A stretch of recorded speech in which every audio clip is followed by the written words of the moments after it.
আজকের গল্প সুনীল গঙ্গোপাধ্যায়ের লেখা জ্যান্ত খেলনা। বারান্দায় বসে গল্প করছিল সবাই। এমন সময় দীপু ছুটতে ছুটতে সেখানে এলো। তার হাতে একটা শুকনো গাছের ডাল। দীপুর মুখ চোখ উৎসাহে জ্বলজ্বল করছে। সে যেন হঠাৎ আবিষ্কার করেছে একটা নতুন কিছু। শুকনো ডালটা উঁচু করে তুলে সে চেঁচিয়ে বলল, মা দেখো কি সুন্দর একটা জিনিস পেয়েছি। বড়রা গল্প থামিয়ে তাকালো দীপুর দিকে। তার হাতে শুধু একটা শুকনো গাছের ডাল, তেমন সুন্দর কিছু না। মা বললেন, দীপু তুই আবার একলা একলা বাগানে গেছিলি? বাবা বললেন, সেই জন্যই অনেকক্ষণ দীপুকে দেখতে পাইনি। বাড়ির পেছনে বেশ বড় বাগান। বাগান মানে অবশ্য শুধু ফুল গাছের বাগান নয়, বড় আম গাছ আর নারকেল গাছে ঘেরা অনেকখানি জায়গা। আরো অনেক রকম গাছ আছে, কেউ যত্ন করে না, আগাছা জন্মে গেছে মাটিতে। বাগানের মধ্যে একটা পুকুরও আছে, সেটাও কচুরিপানায় ভর্তি। দীপুর বড় মামাদের এই গ্রামের বাড়িতে এখন আর বিশেষ কেউ থাকে না। এবার দীপুরা সবাই বেড়াতে এসেছে।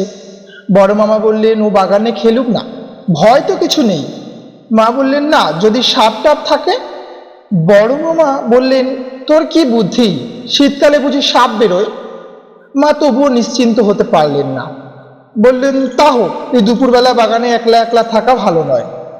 একটা পুকুর আছে, যদি পড়ে টরে যায়। দীপু তাড়াতাড়ি বলল, না আমি পুকুরের কাছে যাইনি। বাবার বন্ধু কমল কাকু এক পাশে বসে চুরুট টানছিলেন। তিনি বললেন, দীপু তুমি কি সুন্দর জিনিস এনেছ। দীপু গাছের ডালটা এগিয়ে দিয়ে বলল, দেখুন কমল কাকু, এটা খুব সুন্দর না? আমি আগে এরকম একটাও পাইনি। বাবা বললেন, এটার মধ্যে আবার কি সুন্দর আছে? প্রায় 1 হাত লম্বা একটা আম গাছের ডাল, ওপরের দিকে কয়েকটা শুকনো পাতা তখনও আছে, মাঝখানের দিক দিয়ে আবার দুটো শুকনো ডাল দুদিকে বেরিয়েছে। দীপু বলল, দেখুন দেখুন, এটা ঠিক মানুষের মতো দেখতে, তাই না? কমল কাকু বললেন, তাই নাকি? দীপু জোর দিয়ে বললেন, দেখতে পাচ্ছেন না, অবিকল ছোট মামার মতন। এবার সবাই হো হো করে হেসে উঠল একসঙ্গে। শুধু দীপুর ছোট মামা হাসতে পারলেন না। ছোট মামার চেহারাটা রোগা আর লম্বা, মাঝে মাঝে ওপরের দিকে হাত তুলে আর মোড়া ভাঙেন। তার চেহারা সম্পর্কে কেউ ঠাট্টা করলে তিনি রেগে যান। কমল কাকু হাসতে হাসতে বললেন, ঠিকই বলেছে, কিন্তু এ ছেলে দেখছি বড় হলে নির্ঘাত আর্টিস্ট হবে। মা বলেন, আর্টিস্ট হবে না ছাই। এই এক অদ্ভুত খেলা আছে ছেলেটার। কমল কাকু ছোট মামাকে আরো রাগাবার জন্য বলেন, কিন্তু যাই বলো তোমরা, আমি কিন্তু খুব মিল দেখতে পাচ্ছি। ছোট মামা মনের ভুলে ঠিক সেই সময় আর মোড়া ভাঙার জন্য হাত দুটো উপরে তুললেন। এবার সবাই হেসে উঠল আবার। দীপু বলল, মা আমি কিন্তু এটা নিয়ে যাব বাড়িতে। আর কিছু না বলে দীপু লাফাতে লাফাতে চলে গেল তার ঘরের দিকে। মা বললেন, ছেলেটা যত রাজ্যের জঞ্জাল এনে জমাচ্ছে ঘরে, এসব নাকি এবার নিয়ে যেতে হবে। বাবা বললেন, কালকে একটা কাঠি টুকরো কুড়িয়ে এনে বলছিল সেটাকে নাকি দেখতে একেবারে জগন্নাথের মতন। কমল কাকু বললেন, ভুল তো বলেননি তাহলে, দারু ভূতে মুরারি। মা বললেন, কেন? সেই যে আর একটা কঞ্চি এনে একবার বলেছিল সেটা ওর ঠাকুমা। এই সব গল্প করতে করতে বড়রা আবার বড়দের গল্পে ফিরে গেলেন। আর কোনো ছোট ছেলে মেয়ে নেই বলে এখানে দীপুকে খেলা করতে হয় একলা একলা। মা বারণ করলেও সে টুকটুক করে লুকিয়ে চলে যায় বাগানে। সে যে পুকুরটার কাছে নেমে একবার জলে পা দিয়ে এসেছে, মা সে কথা জানেও না। বাগানটা খুব ঠান্ডা। এত সব বড় বড় গাছ, তাদের ডালের পাতায় হাওয়া লেগে লেগে কত রকম সব মিষ্টি মিষ্টি শব্দ হয়। দীপুর মনে হয় গাছগুলো যেন বেশ মানুষ, সবাই তাকে দেখছে। পাতা দুলিয়ে দুলিয়ে কি যেন কথা বলতে চাইছে তার সঙ্গে। অনেক রকম পাখিও আছে এখানে। পাখিদের সঙ্গে গাছেদের খুব ভাব, কখনো ওরা ঝগড়া করে না।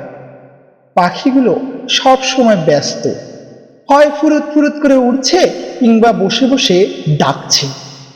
একটা পাখি অনেকক্ষণ ধরে কুং কুং কুং করে ডেকেই চলেছে, সেটাকে কিছুতেই দেখতে পাওয়া যায় না।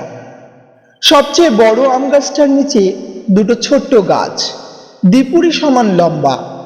দীপু ওদের নাম দিয়েছে অরিজিৎ আর সুমন্ত্র। ওই নামে দীপুর স্কুলের দুজন বন্ধু আছে। গাছ দুটোকে দীপু ওই নাম দিয়ে ওদের সঙ্গে নিশ্চিন্তে খেলা করে। দীপু বলে, জানিস ভাই, আমি টিনটিনের বইগুলো আনতে ভুলে গেছি। তোরা কি টিনটিনের বই পেয়েছিস? টিনটিনের নতুন বই পেয়েছিস তোরা? আমাকে দিবি তো? গাছগুলো হাওয়ায় দোলে, ঠিক যেন মাথা নাড়াচ্ছে। দীপু আবার বলে, কাল রাত্রিরে হঠাৎ আমার ঘুম ভেঙে গেল। তখন শুনলুম কিসের জন্য একটা শব্দ হচ্ছে বাইরে। আমি মাকে ডাকিনি, বাবাকেও ডাকিনি, ভাবলুম কি নিজেই একলা একলা বাইরে গিয়ে দেখব। একটুও ভয় পাইনি সত্যি। যেই খাট থেকে নেমেছি অমনি শব্দটা থেমে গেল। জানালা দিয়ে উকি দিয়ে দেখি একটা বিড়াল আমাকে দেখেই পালালো। ওটা কিন্তু আসলে বেড়াল নয়, নিশ্চয়ই মিশমিদের সর্দার এসেছিল, সেই যে ইচ্ছে করলেই অন্যরকম চেহারা নিতে পারে। আমাকে দেখে বেড়াল হয়ে গেল, বুঝলি? এইরকম গল্প করতে করতেই দীপুর সময়টা কেটে যায়। মাঝে মাঝে দু একটা প্রজাপতি এসে বসে সেই ছোট্ট গাছ দুটোতে। তখন দীপুর কথা থামিয়ে সেই দিকেই চেয়ে থাকে। একটা প্রজাপতির নাম দিয়েছে সে বুবাই। ওটা ওর মাস্তুতো বোনের নাম। একবার দীপু দেখলো অরিজিৎ নামের গাছটার গা বেয়ে বেয়ে একটা শুয়োপোকা উঠেছে।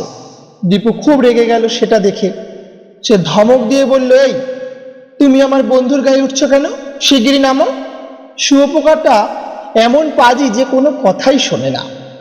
দীপু তখন একটা কাঠি দিয়ে খুঁচিয়ে সেটাকে মাটিতে ফেলে দেয়। শুয়োপোকাটার নাম দেয় সে কুম্ভকর্ণ।